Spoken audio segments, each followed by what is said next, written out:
नमस्कार दोस्तों, स्वागत है आपका हमारे चैनल में। और आज हम डिस्कस करेंगे फिजिक्स का इंट्रोडक्शन डिस्कस करेंगे, ठीक है? ये आपका जब आप यूपीएससी की तैयारी करते हो या फिर आप जब अलग-अलग स्टैंडर्ड में पढ़ते हो, तो जो फिजिक्स का एक स्टैंडर्ड होता है, तो उसमें बेसिक जो स्टैंडर्ड होता है 9th-10th का, एनसीईआरटी का, उसको हम यहाँ पे कवर करेंगे, ठीक है? तो शुरू करते हैं फिजिक्स। और ये आपका हर कॉम्पिटिशन एग्जाम के लिए जरूरी होता है। तो शुरू करते हैं आज का lecture. So the first topic है the word science originated from the Latin word scientia means to know. कहने का मतलब है कि पहले हमें फिजिक्स समझने के लिए ये समझना पड़ेगा कि एक्चुअली साइंस क्या है। तो भैया साइंस जो है वो आपका एक लैटिन वर्ड साइंटिया था, ठीक है, जिसका मतलब होता है कि टू नो मतलब जानना। और उसी से ओरिजिनेट किया गया है साइंस वर्ड को, ठीक है। आज एग्जिस्टिंग में जो विज्ञान हिंदी में बोलते हैं, तो वो साइंस जो है वो आपका साइंटिया से एग्जिस्ट करता है। और फिजिक्स जो है वो आपका साइंस का एक पार्ट है। जैसे कि आप बायोलॉजी पढ़ते हो, केमिस्ट्री पढ़ते हो, तो इसी तरह से फिजिक्स भी एक आपका पार्ट है, जेन्युइन पार्ट। अब बात करते हैं कि ये जो, क्योंकि हिंदी में इसको क्या बोलते हैं, साइंस को विज्ञान बोलते हैं, तो वी मतलब होता है विशिष्ट ज्ञान। तो संस्कृत में भी इसका कुछ मतलब होगा, अरेबिक वर्ड में भी इसका कुछ मतलब होगा।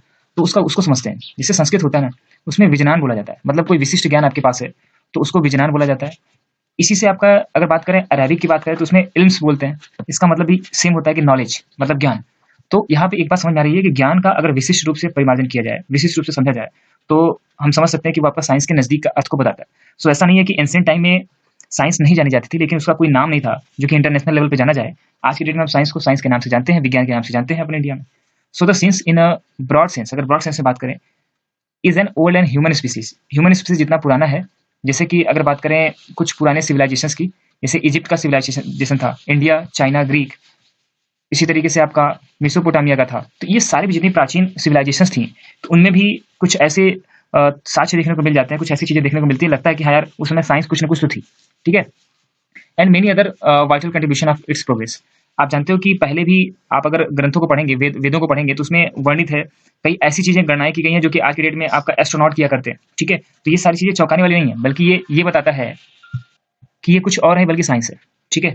लेकिन अगर बात करें कि मॉडर्न एरा में जो साइंस से फिजिक्स की तरफ जो शिफ्ट हुए हम, ठीक है, वो कैसे हुए, या फिर फिजिक्स अलग सब्जेक्ट के रूप में कैसे है, क्योंकि हमें साइंस जो था, जैसे बायोलॉजी है, केमिस्ट्री है, फिजिक्स है, तो ज्यादातर चीजों को हम मिक्स करके ही पढ़ते थे, हम अलग से इसको कोई डिस्ट्रीब्यूशन नहीं करते थे। लेकिन अगर बात की जाए कि मॉडर्न सिचुएशन की बात करें, तो 16th सेंचुरी में, उस समय जितने भी एक्सपेरिमेंट होने शुरू हुए थे यूरोप में, तो सबसे पहले साइंस का जो मॉडर्न प्रारूप देखने को मिलता है, स्ट्रक्चर देखने को मिलता है, वो आपका यूरोप में यूज किया जाना शुरू किया गया। By the middle of the 20th century, अगर 20th सेंचुरी के मिडिल की बात करें, तो science had become a truly international enterprise. कहने का मतलब, जैसे मैंने पहले बताया आपको, कि ऐसा नहीं है कि पहले विज्ञान नहीं जाना जाता था, साइंस को नहीं जानते थे, बस उसका इंटरनेशनल लेवल पर कोई एक सिंगल नाम नहीं था, सिंगल प्लेटफॉर्म नहीं था। लेकिन बाद में धीरे धीरे वो आपका आया। So with many cultures and the countries contributed to its rapid growth. तो जैसे जैसे कल्चर बढ़ता चला गया, उसी तरह से हर कंट्री अपना साइंस के क्षेत्र में ग्रोथ करती चली गई। अब बात करते हैं क्लासिकल फिजिक्स की, तो यहाँ पे आपका फिजिक्स आ जाती है। जैसा कि मैंने पहले बताया कि साइंस जो आपका जब 20th सेंचुरी में पहुंची, तो उसमें अलग अलग सेक्टर डिसाइड हुए, मतलब जिस सेक्टर में काम होता गया वो आपका डेवलप करता गया, तो उसके बेसिस पे हमने उसको ब्रॉडली उसको डिफाइन किया कि साइंस को कितने पार्ट में डिवाइड किया जा सकता है। तो भैया यहाँ पे हम कोई अदर डिस्कशन नहीं करेंगे, केवल फिजिक्स का डिस्कस कर रहे हैं।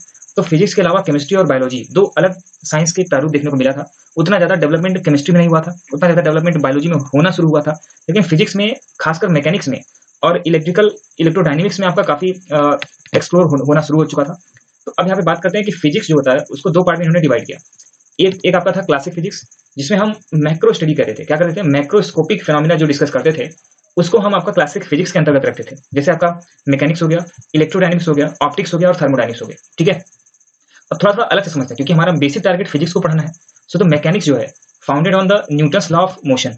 आप जानते हो कि न्यूटन ने मोशन के लॉ के 3 लॉ दिए थे। First law of motion, Newton second law of motion, third law of motion. इससे पूरा पूरा मैकेनिक्स नाचती है, ठीक है, उसी पे बेस्ड है। इसको हम अलग से भी वीडियो में कवर करेंगे, ठीक है। आप हमारे चैनल पर विजिट करते रहिएगा, ये आपको समझ में आएगा। And the law of gravitation is concern with the motion end of the particles. इसी तरह से ग्रेविटेशन की उन्होंने बात की। इन सारी चीजों को हम कवर करेंगे। अब बात करते हैं कि प्रोपल्सन ऑफ जो रॉकेट है, जैसे कि injecting gases, propulsion of water waves, sound wave की बात करें, तो ये सारी चीजें मैकेनिक्स के अंतर्गत आती हैं और इसको हमने डिस्कस किया। अब बात करते हैं इलेक्ट्रोडायनेमिक्स की, तो ये भी आपका फिजिक्स का पार्ट है। तो इलेक्ट्रोडायनेमिक्स क्या होता है, नाम से क्लियर है कि इलेक्ट्रिक प्लस डायनेमिक्स, मतलब इलेक्ट्रिसिटी दौड़ रही है, उससे संबंधित जो भी आपका साइंस है उसको इलेक्ट्रोडायनेमिक्स के अंतर्गत रखा जाता है। So deals with the electric and the magnetic phenomena. Electric और मैग्नेटिक फिनोमिना को डील करने वाला ये आपका फिजिक्स है। फिजिक्स का ये पार्ट आपका इस पार्ट को डील करता है, किसको, इलेक्ट्रिक एंड मैग्नेटिक पार्ट को। Associated with the charge and the magnetic bodies, तो मैग्नेटिक और चार्ज बॉडी से एसोसिएटेड जितना भी फिनोमिना है उसको ये डिस्कस करता है। कुछ बेसिक लॉ इसमें आते हैं, जैसे कूलम्स लॉ, ठीक है, ऑस्टेड लॉ। इसी तरीके से थर्मोडायनेमिक्स जो होता है, ठीक है, जैसे एग्जांपल अगर मैं करूं कि केमिकल प्रोसेस इन थर्मोडायनेमिक्स, ये सब आपका किसमें आ जाएगा, इलेक्ट्रोडायनेमिक्स में। आप जानते हो कि कोई लिक्विड सोल्यूशन लेते हैं, उसमें आपका इलेक्ट्रिसिटी अगर चला देते हैं तो आपका एनोड कैथोड वाला प्रोसेस होता है। ये सारी चीजें हो गई आपका इलेक्ट्रोडायनेमिक्स। इसी तरह से थर्मोडायनेमिक्स भी आपका फिजिक्स का एक पार्ट है, ये भी आपका क्लासिक फिजिक्स का एक पार्ट है। तो इस तरीके से हमने शॉर्टकट में डिस्कस किया कि क्लासिक फिजिक्स का क्या रोल है। अब बात करते हैं सेकंड टाइप के फिजिक्स की, जिसको हम बोलते हैं माइक्रोस्कोपिक डोमेन ऑफ फिजिक्स। ये आपका सेकंड टाइप का फिजिक्स है, ठीक है। इसमें आप समझिए ध्यान से, deals with the constitution of the structure of matter. इसमें स्ट्रक्चर ऑफ मैटर के बारे में डिस्कस करते हैं, मैटर का स्ट्रक्चर, एटम, मॉलिक्यूल, ठीक है, इस पर डिस्कशन होता है। तो ये आपका माइक्रो फिनोमिना है। माइक्रो कहने का मतलब होता है कि जब हम किसी भी चीज के अंदर घुस करके बड़े डीप में अगर उसका स्टडी करते हैं, एटम लेवल पे स्टडी करते हैं, तो उसको हम कहते हैं micro, minute scale of the atoms and the nuclei. अगर हम न्यूक्लियाई की बात करने लगे, एटम की बात करने लगे, तो ये सारी चीजें आपका माइक्रोस्कोपिक डोमेन ऑफ फिजिक्स में आती है। And their interest with the different probes such as electron, proton and the elementary particles. Electron हो गया, प्रोटॉन हो गया, न्यूट्रॉन हो गया, तो इन सब चीजों की अगर बात करने लगे तो आप समझ जाइए कि हम माइक्रोस्कोपिक डोमेन में बात कर रहे हैं। तो इसको मॉडर्न फिजिक्स भी कहा जाता है, क्योंकि इसमें इतना ज्यादा स्कोप है अभी, और धीरे धीरे हम इस पर डेवलप भी कर रहे हैं, ठीक है। बेसिक काम अभी इसी पे हो रहा है, ठीक है, 21st सेंचुरी में। अब बात करते हैं क्लासिकल फिजिक्स जो है वो आपका inadequate to handle this domain of quantum theory. जैसा कि आपने केमिस्ट्री में, फिजिकल केमिस्ट्री में क्वांटम थ्योरी पढ़ा होगा, नहीं पढ़ा है तो कमेंट सेक्शन में बताओ, उसके लिए अलग वीडियो बन जाएगा। तो क्वांटम थ्योरी को एक्सप्लेन करने पाने में क्लासिकल जो फिजिक्स है वो आपका बिल्कुल भी रिस्पॉन्सिबल नहीं है, बिल्कुल भी एडिक्वेट नहीं है, वो उसको नहीं कर पा। इसी अक्षमता की वजह से, उसके न कर पाने की वजह से हमें एक नए डोमेन की तलाश थी, जिसको माइक्रोस्कोपिक फिनोमिना कहा गया। और उस माइक्रोस्कोपिक फिनोमिना के अंतर्गत हमने क्लासिकल फिजिक्स के इतर जाकर के हमने एटम्स को भी अच्छे से स्टडी किया। तो ये रहा आपका इंट्रोडक्शन फिजिक्स का पार्ट। इसी तरह के वीडियो हमारे चैनल पर आते रहेंगे, ठीक है। जनरल साइंस से रिलेटेड कोई भी अगर आपको टॉपिक नहीं समझ आता तो हमारे कमेंट सेक्शन में जाकर आप बता सकते हो। इसी तरह के वीडियो को देखने के लिए हमारे चैनल को सब्सक्राइब करें। धन्यवाद।